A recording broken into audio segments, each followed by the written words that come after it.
आज की इस वीडियो में मैं आपके कुछ मिथ्स को डिस्कस करूंगा, तो बिना किसी देरी के ही शुरू करते हैं।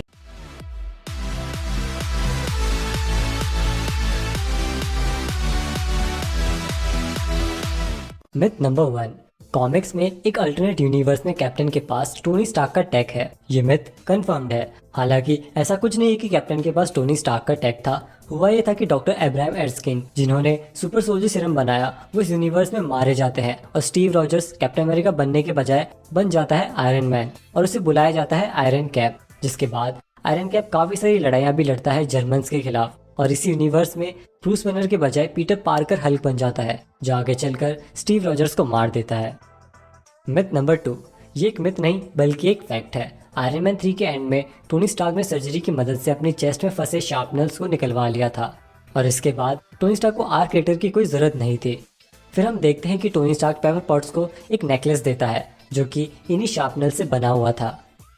मिथ नंबर 3, स्पाइडरमैन के माता पिता शील्ड के एजेंट्स थे। ये मिथ कंफर्म्ड है। चलो इनकी हिस्ट्री पर एक नज़र डाल लेते हैं।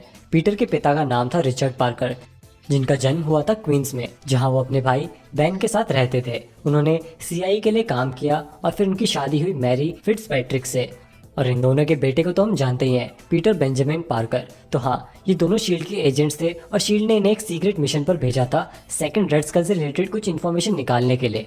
लेकिन जब उस रेड स्कल को ये पता चला, तब उसने एक असैसिन को हायर किया पीटर के माता पिता का मर्डर करने के लिए। और इस वक्त पीटर अपने अंकल बेन के पास था और ऐसा ही कुछ हमने द अमेजिंग स्पाइडरमैन 2 में भी देखा था।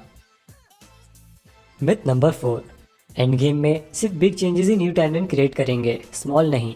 ये मिथ मुझे तो सही लगता है, क्योंकि जिस हिसाब से मूवी के अंदर दिखाया गया था, नई टाइमलाइन क्रिएट होने की पॉसिबिलिटी तभी थी जब कोई इन्फिनिटी स्टोन मिसप्लेस हुआ हो। अब काफी सारे स्मॉल चेंजेस भी थे, जैसे कि हॉकाई का इस ग्लव की जगह को चेंज करना, टोनी स्टार्क को छोटा सा अटैक आना, टोनी का अपने पिताजी से बात करना, हल्क का एंशिएंट वन को डिस्ट्रैक्ट करना। ये सब ऐसे चेंजेस थे जो आने वाले फ्यूचर को चेंज कर सकते थे। पर हाँ, शायद ऐसा नहीं होगा, तो कह सकते हैं कि ये मिथ कंफर्म्ड है। एक क्वेश्चन है कि थॉर को कैसे पता था कि बैटल वाकांडा में चल रही है? तो मैं चाहता हूँ आप लोग भी इसका जवाब दो। मैं वो आंसर बता रहा हूँ जो रूसो ब्रदर्स ने दिया। उन्होंने कहा कि थॉर को पता था कि 2 स्टोन अर्थ पर है और इसी वजह से वो वाकांडा पहुंच जाता है। तो ये तो कहीं से भी एक प्रॉपर आंसर नहीं लग रहा। हुआ ये होगा कि थॉर को पता था कि पावर स्टोन और स्पेस स्टोन तो ऑलरेडी थेनोस के पास है। रियलिटी स्टोन के लिए गार्डियंस ऑलरेडी निकल चुके हैं। सोल स्टोन के बारे में उसको पता नहीं था और बचे 2 स्टोन, माइंड स्टोन और टाइम स्टोन, और ये दोनों अर्थ पर है। अब जैसा कि हम जानते हैं, थॉर के साथ रॉकेट भी था और रॉकेट के पास कुछ बहुत ही शानदार टेक्नोलॉजी है। शायद रॉकेट ने थॉर के लिए वकांडा में हो रही बैटल को ट्रैक कर लिया हो। ये सिर्फ एक पॉसिबिलिटी है, ऐसा ज़रूरी नहीं है कि यही हुआ हो। बाकी आप बताओ, आपको क्या लगता है थॉर को वकांडा में हो रही बैटल के बारे में कैसे पता चला?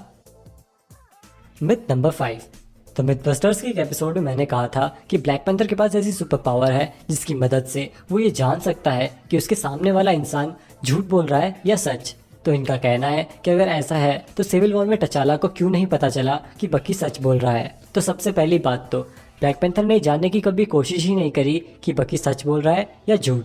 टचाला बस मान चुका था कि बकी ने ही उसके पिता को मारा है और अब वो बस बदला लेना चाहता था। उसे मतलब नहीं था कि कौन सच्चा है और कौन झूठा है। टचाला बदले की आग में अंधा हो चुका था और ये बात खुद टचाला ने मूवी के एंड में कंफर्म करी कि बदले की भावना ने उसे गुमराह कर दिया था। लेकिन अब वो समझ चुका है कि ये सब क्यों हुआ। तो अगर टचाला चाहता तो पता कर सकता था कि बकी सच बोल रहा है या झूठ, लेकिन ना तो बकी ने शांति से बात करना चाहा और ना ही टचाला ने। मिथ नंबर 6, वॉन्ग भी इन्फिनिटी वॉर में थैनोस के स्नैप के बाद गायब हो चुका था। ये मिथ कंफर्म्ड है। वॉन्ग उस आधे यूनिवर्स के लोगों में से था जो लोग सर थैनोस के स्नैप करने के बाद गायब हो गए थे। लेकिन जैसा कि आप जानते ही हो कि हल्क के स्नैप करने के बाद सभी लोग वापस आ गए थे, जिसके बाद वॉन्ग ने सभी सुपर हीरोज को तुरंत इकट्ठा किया और थैनोस से लड़ने ले आया। वैसे एक कंप्लीट लिस्ट है उन लोगों की जो थैनोस के स्नैप से गायब हो गए थे, उसका लिंक डिस्क्रिप्शन में मिल जाएगा। मिथ नंबर 7, कैप्टन ने एंड गेम में वही कपड़े पहने हैं जो कि captain America the first Avenger में स्टीव रॉजर्स ने थिएटर वाले सीन में पहने थे। तो चलो खुद ही देख लेते हैं।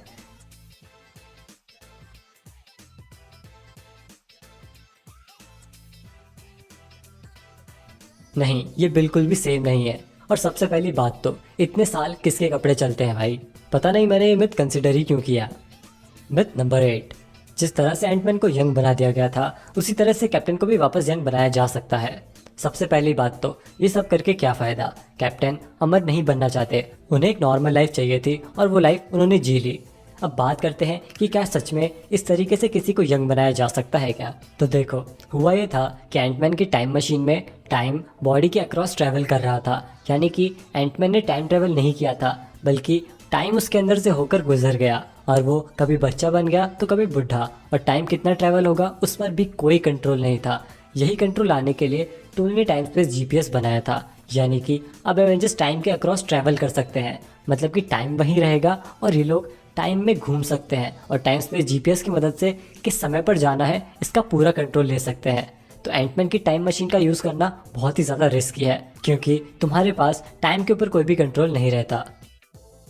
मिथ नंबर 9, एंड गेम में जैस्पर सिटवेल जो फ़ोन यूज़ कर रहे थे वो फ़ोन 2017 में लॉन्च हुआ था। यहाँ थोड़ी गलती हो गई मार्वल से।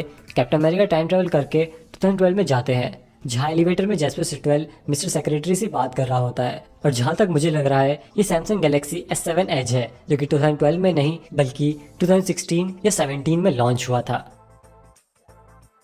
मिथ नंबर 10, स्नैप करने के बाद टोनी वर्दी बन गया था और वो म्यूनिर को व्हील करके खुद को हील कर सकता था, बिल्कुल थॉर की तरह। देखो, सबसे पहले तो ये डिस्कस करते हैं कि क्या सच में टोनी वर्दी भी था या नहीं।